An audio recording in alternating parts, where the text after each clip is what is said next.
Ma'am अब मेरे को ऑर्डर मत समझिएगा मैम, मुझे कुछ सुनना ही नहीं है। आई वेंट बैक, मुझे नहीं देखना। Now it is too late for me to see anything. Good morning guys, welcome back to the vlog. मैं अपने लिए फ्रेश पराठा बनाने जा रहा हूँ, fresh like from the scratch. और इसमें डालूंगा ये रोटी प्रोटीन। ये हमारा कल का टेस्ट था। ये देखो भाई, सुबह भी ऐसा ही दिख रहा है। ये अब इसको किनारे कर देते, बहुत हो गया ये, बाकी वीडियो में आ जाएगा। चलो भाई बाहर निकल गए, 3-4 काम निपटाने। थोड़ा सा नेट प्रैक्टिस करा तो मैं चाह रहा सैटरडे को अपना बैंक जाना है, फिर एक अपना बैट का नीचे से फट गया बैट बनवाना है, और फिर सोचा जिम भी होता हूँ आज, देखते हैं। भाई मैंने चेक किया, एक्चुअली लास्ट टाइम मैंने वेंट टू द जिम एक स्टोरी मैंने डाली थी, एंड दैट वाज 16 अक्टूबर, और आज हो गई है मतलब नवंबर खत्म। ऑलमोस्ट 1.5 महीना हो गया जिम जाए भाई, 1.5 महीना। और वो भी जब मैं जिम गया था ना 16 अक्टूबर को, वो भी बस ऐसे ही गया था, क्योंकि मुझे याद है दिवाली के बाद में 2 बार जिम किया। तो नजर लग जाती है भाई, नजर तो रियल होती है। देखो अभी सामने जो भैया खड़े, ये वाले भैया जो खड़े, जो ब्लू वाले जैकेट में, ज्यादा पॉइंट नहीं करूँगा क्योंकि मेरी उनसे बहस हो गई थी। तो उन्होंने कहा यहाँ गाड़ी खड़ी मत करो। मैंने कहा भैया यहाँ तो कोई मैं ब्लॉक भी नहीं कर रहा, और सारी गाड़ियाँ मतलब सारी गाड़ियाँ ऐसी खड़ी है कोने पे। ये देखो, ये उधर, ये। मैंने कहा भैया कोई दिक्कत नहीं आता, मैं रास्ता ब्लॉक कर रहा हूँ। लड़ने लगे। मैंने कहा भैया देखो प्यार से बोल रहा हूँ, बट यार कोई रास्ता ब्लॉक ही नहीं कर रहा। 2 मिनट में आ रहा हूँ, बगल में स्टेट बैंक है, यहाँ जा रहा हूँ। तो इन्होंने अंदर से निकाल दी होगी गालियाँ। तो भाई मैं बैंक में गया, बैंक में काम ही नहीं हुआ। क्या बेकार रीजन से काम नहीं हुआ मेरा। एक्सिस बैंक गया था मैं, एक्सिस बैंक में स्टैंप लगी है चेक में, और पीछे स्टैंप नहीं लगी। और हमेशा मैं एक स्टैंप पे ही काम करता हूँ, स्टैंप की जरूरत भी नहीं होती अगर आपका पर्सनलाइज चेक है, उसमें आपका नाम लिखा हुआ है। तो जब भाई नाम लिखा हुआ है तो भैया की बददुआ लग गई। मैं घर जा रहा हूँ स्टैंप लेने। एक्सिस बैंक वालों ने नहीं निकाल के दिया स्टैंप पे, और स्टेट बैंक वाले सोचो, जिनको हम लोग इतना मीम बना के बदनाम करते रहते हैं भाई, वो कहते हैं सर आप जब सामने खड़े हो, बंदा सामने खड़ा, तो स्टैंप क्या, स्टैंप तो जाली बन जाएगी। तो अभी मैं घर जा रहा हूँ सिर्फ स्टैंप। मैंने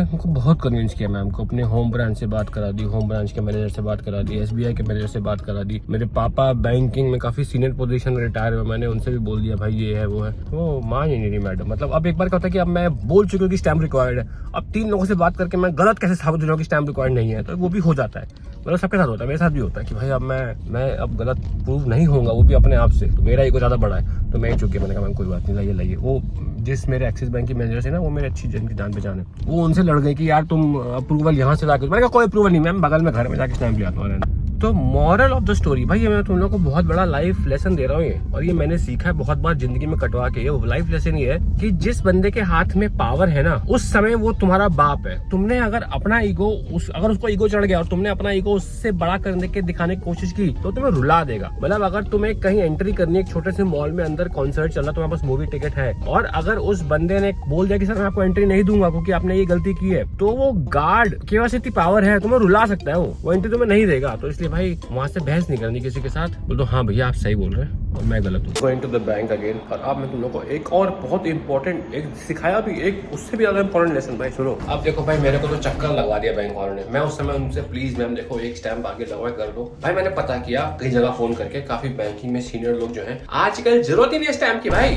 मैं तुम लोग को लेसन साले बाद में दूंगा। 3:15 हो गया, 3:30 बैंक को बंद हो जाता है, रुक जाओ। अबे यार एक मेरे सोसाइटी बैंक वाले वो हमेशा मुझे लिफ्ट में मिलता है, तो लिफ्ट के नीचे मिलते हैं। वो जब भी मिलते हैं अपना डॉग टहला रहे होते हैं, और मेरे हाथ में क्रिकेट की किट होती है, तो उनको शायद लगता है कि मैं क्रिकेट ही खेलता हूँ दिन भर। इतना नालायक बच्चा हूँ मैं, क्रिकेट ही खेलता हूँ दिन भर। तो मैं तुम्हें क्या कह रहा था कि देखो मैं बैंक में चला गया, मैंने बड़ी पोलाइटली बात की कि भैया देखो मुझे जरूरत है इस समय।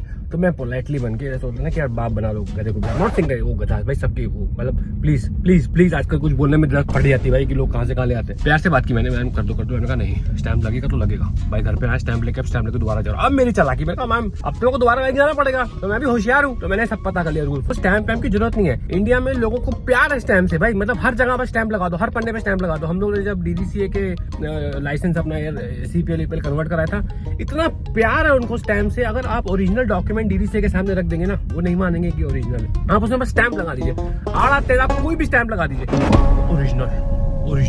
स्टैंप मतलब उस जमाने का है जब कंप्यूटर नहीं थे, तो सिर्फ ऑथेंटिकेशन नहीं हो पाता था कि स्टैंप लगी होनी जरूरी है। चेक में पहले नाम प्रिंट नहीं होता था, अब नाम प्रिंटेड होता है, कंपनी का नाम प्रिंटेड होता है। अभी जब बैंक वो प्रिंट करके दे रहा है और बंदा तुम्हारे सामने है, बंदे का ID चेक कर लो, बंदे का साइन मिला लो, एक स्टैंप जो कि 50 रुपए का किसी भी गली से बन जाता है, उससे क्या ऑथेंटिफिकेशन। तो अब मैं 2 चेक लेके जा रहा हूँ। मुझे कुछ चूल आ गई, देखो चूल होती है ना भाई, मेरे को आ गई है। अब मैं जाना दोबारा रही हूँ, स्टैंप मैंने लगवा लिया, मेरा काम तो हो जाएगा, पैसे निकल आएंगे। एक मैं दूसरा चेक लेके जा रहा हूँ जिसमें मैं सिर्फ 10 रुपए विड्रॉ करूंगा, उसमें मैंने स्टैंप लगाया नहीं है। पहले जो चेक लेके गया था उसमें आगे स्टैंप था, मैंने कहा दोनों साइड चाहिए, तो मैं दोनों साइड लगा के जा रहा हूँ। दूसरा जो मैं स्टैंप लेके गया हूँ, और भाई SBI ने बिना स्टैंप के निकाल दिया, कहता है सर जरूरत ही नहीं है, आपका नाम लिखा तो है चेक पे। तो दूसरा मैं जो चेक लेके जा रहा हूँ उसमें स्टैंप है ही नहीं। एक्सिस बैंक का। मैं मुझे 10 रुपए निकालने चूल्हे भाई, अब क्या करें, अब हम दोबारा बैंक जा ही रहा हूँ, मैं 10 रुपए निकाल के तो अब वो मना करेंगी। अब मैं उनसे कहूंगा कि मैम आप मुझे लिखित में मना करो, ये नहीं होगा। क्योंकि अब मैं, जो लॉयर्स होते हैं, लॉयर्स, एक होता है कि भैया केस कर रहे हैं, एक होता है for public at good, PIL, public interest litigation. तो ये PIV है, पब्लिक इंटरेस्ट व्लॉग। मैं पब्लिक की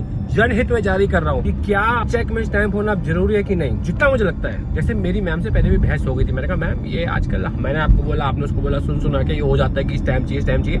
स्टैंप नहीं चाहिए होता। अगर चाहिए तो मतलब आप मुझे, मैंने इतना कॉन्फिडेंस से बोला कि आप ये कहीं लिखित में दिखा नहीं पाएंगे मुझे आप, तो मैम ने नहीं दिया। तो बट अब देखो क्या होता है। मुझे ऐसा लग रहा है कि भाई गर्मा गर्मी होने वाली है। Be ready. 3:23 हो गया भाई, क्या कर रहे हैं भाई, मैं क्या कर रहा हूँ, रुक जाओ भाग के चलते। देखो ये रहा SBI ब्रांच, और इसके आगे यहाँ निकलते ही पड़ेगी, भाग के चलते भाई। इसके आगे एक HDFC आ गया, 3:27 हो गया भाई। ये आ गया अपना एक्सिस बैंक, मैं जा रहा हूँ अंदर। क्या बात है, नमस्कार मैम, एक ये चेक है, और इसमें अगर स्टैंप नहीं तो फिर इसमें नहीं निकाल पाएंगे ना? नहीं, इसमें नहीं निकलेगा ना? ठीक है, बाकी अगर कहीं यूज करना चाहो तो कर सकते हो। इसको आप रिजेक्ट कर दीजिए, लेकिन मेरे को रिटर्न में दे दीजिए कि ये नहीं हो पाएगा। इसमें क्या करना है? अब इसको, इसमें कैश नहीं देना मेरे को। इसमें ये वाले में? हाँ, इसमें स्टैंप नहीं है ना?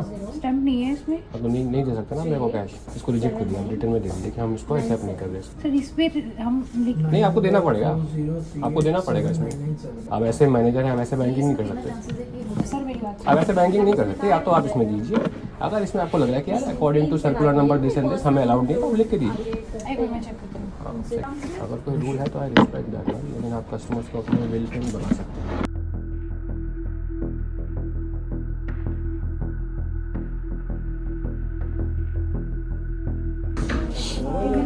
एक मिनट सर, एक कॉल है। जी मैम, कर लीजिए। हेलो मैम, इसमें कोई किसी से बात करने की क्या जरूरत है? आपने जो रिजेक्ट किया, नहीं मेरी बात, आपने मेरे को क्या बोला कि इसमें स्टैम्प पीछे नहीं है तो हम नहीं ले सकते। आप मेरे को रिटर्न में दे दीजिए। आपने मेरे को वापस तो भेजा ही है। मैं पास में जाके, you can not erase that event right. आप दीजिए लिख के मेरे को कि यार हमारे पास पीछे स्टैम्प नहीं था, इसलिए हम इसको क्लियर नहीं कर सकते थे, हमारा वो बैंक का प्रोसीजर चेक होता है, इसमें कॉन्सेप्ट है। मैम अब मेरे को ऑर्डर मत समझिएगा। आपने जो मेरे को बोला था स्टैम्प नहीं है, तो मैं चला गया वापस। मैं तो खुशी स्टैम्प लेके आया हूँ। मैंने आपको समझाने की कोशिश की, बट आपको लगा कि मैं गलत हूँ। मैं आपकी बात मान गया। नहीं मैम, मुझे कुछ सुनना ही नहीं है। I went back, you said it is required, give me that in return कि हम कोई भी चेक अभी प्रोसेस नहीं करें ना, फ्यूचर में प्रोसेस करेंगे, बैंक या ब्रांच पॉलिसी या व्हाटएवर। मैं अभी SBI गया, उन्होंने तो बिना स्टैम्प के मेरा निकाल दिया। आप फोटो मैच करिए, साइन मैच करिए, ID भी मेरे पास है, I can show you my ID also. अगर लिखा हुआ है तो आपने सही किया है। हाँ, बिल्कुल। तो आप मुझे वो रिटर्न में दीजिए। क्या डर रही हैं आप? फिर आपके अब लिखा हुआ है तो आपने सही किया एज पर डॉक्यूमेंट, तो गिव मी इन रिटर्न कि हाँ मैंने नहीं किया। मुझे कुछ तो देखने दीजिए। अपने वेरीफाई कर रही हैं आप, अपने लिए वेरीफाई कर रही हैं आप। ये मैं अपने लिए वेरीफाई नहीं कर रही हूँ, मैं दिखा रही हूँ। मैम मुझे नहीं देखना। Now it is too late for me to see anything. आप मेरी बात समझ रही हैं? चाहे वो अगर लिखा है तो आपने सही काम किया, कोई गलत काम नहीं किया। I will take that paper and I will just, हो गया मेरा, तो मैं गलत था तो मैं गलत था। उसके लिए भी थोड़ा सा तो टाइम चाहिए ना। ठीक, तो आपने जब वहां तो मुझे बिना टाइम लिए वापस कर दिया कि यू आर वेरी श्योर ना। बिल्कुल सर। तो फिर आप लिख के दीजिए मेरे को। ना HF का तो मेरे को कोई भी करंट होता है। ये चेक अभी आप कैश करेंगे नहीं करेंगे? So give me in return, why are wasting my time ma'am?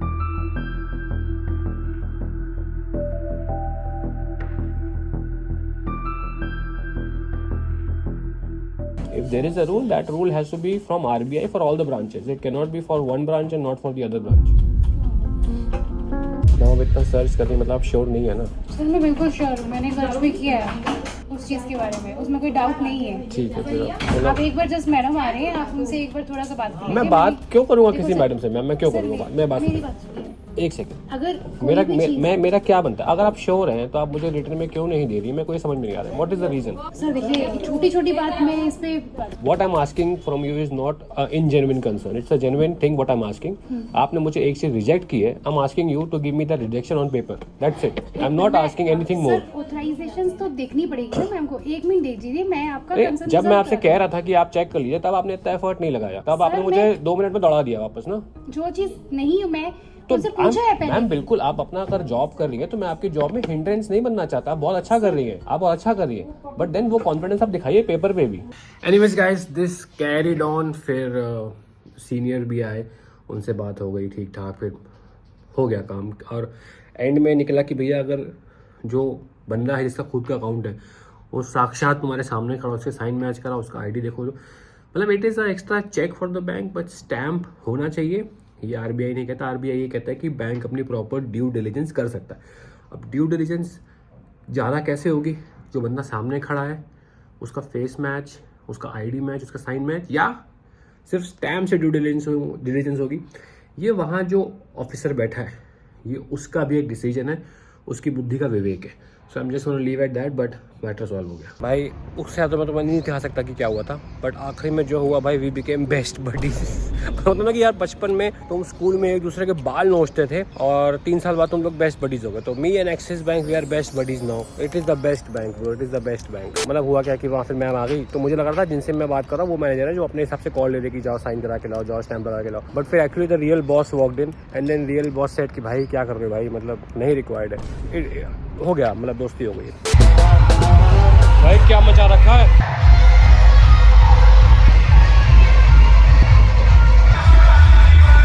गाड़ी के अंदर इतनी तेज आवाज आ रही है भाई, बहरे कैसे, दूल्हा तो भाई बहरा कैसे नहीं हो जाएगा यार, गाड़ी हिल रही है बेस के कारण भाई। आई डोंट नो ये फील हो रहा है कि नहीं ब्लॉग में। मेरी चाबी घिन घिन गिर गिर गिर गिर कर रही है, देखो बल्ले कुछ नहीं है, मेरी चाबी हिल रही, देखो चाबी हिल रही है, देखो चाबी हिल रही है भाई, ये होता है बेस। भाई मैं झूठ नहीं बोल रहा, एक्चुअली क्या हुआ, वो लोग रास्ता तो दे रहे थे बेचारे अच्छे लोग, क्योंकि कुछ लोग सोबर थे, लेकिन अब क्या इस गाड़ी में सेंसर है और ऑटो कट लग जाता है, तो अगर आप गाड़ी के पीछे या बगल में खड़े ऑटो कट लगा तो गाड़ी मूव नहीं करेगी, आपको लग रहा है आपने रास्ता दिया वाली गाड़ी चलेगी नहीं। तो भाई मैं उनको बताने के लिए उतरा, मैंने कहा बता दूंगा चिल्ला के, भाई हट जाओ ऑटो कट है। भाई मैं बाहर उतरा, मेरे कान फट गए, मैं मजाक नहीं कर रहा भाई, भगवान कसम, ये लोग क्या कर रहे हैं अपनी हेल्थ के साथ भाई। हो सकता है कि ये सारे दारू पी के इतना आउट है कि इनको भी सेंस ही नहीं हो रहा कि भाई मेरा पर्दा लिटरली, मुझे दर्द हो रहा पर्दे में भाई, आई कांट बिलीव ये इतना लाउड म्यूजिक है यहाँ पे, बाप रे। देखो मैं यहाँ से गुजर रहा हूँ भाई,